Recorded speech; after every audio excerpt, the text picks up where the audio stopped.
Hello everyone. In this video of the training series, we will talk about the demand index indicator. So, what is this indicator used for, friends? First, click on the indicators section and type demand here to find the demand index.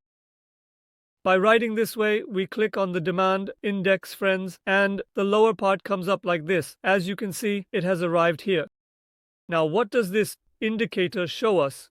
Here, from the settings section, I will first change the drawing color to yellow so that it is visible, and in this way, I am slightly increasing its transparency and also thickening it a bit for better visibility. As you can see here, I am clarifying it a bit more. Now, what does this index tell us? What does the demand index tell us? What does the demand index show us? What does this indicator show us, friends? This indicator has the zero line right in the middle. We can increase it even more from the settings. As you can see, I have thickened it this way. I'm making it white like this to make it look clearer. Now let's increase its transparency a little bit here. I said okay. And now the zero line here is exactly this white line. You see, when the demand index crosses above the zero line, it is a buy signal.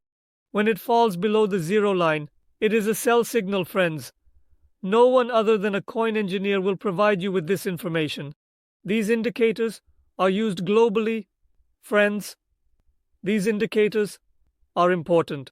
We definitely use these indicators. Look here, when it sells below zero, it generates a sell signal, and above zero, it generates a buy signal. It generally works very well on the hourly chart. It also works very well on the 4-hour chart and the daily chart. As you can see, it has bought 1 Bitcoin, meaning it has produced it, and here we had a descending flag formation, as you can see. This formation will likely hit the upper resistance as well, because what is Bitcoin doing here? It is going up, and down, and now it will probably go up again. This demand index indicator is used very well. As coin engineers, we use this index a lot. You can use them too. The demand index, RSI, and our favorite indicators are here. We have already explained these to you in the training series. Now we are explaining the demand index. This is a really nice indicator. RSI and stochastic RSI are very good. MACD is also very good. We all use them. You can use it this way as well. It generates a sell signal below zero and a buy signal above zero. Let us teach you this as well. We thank you all. See you soon.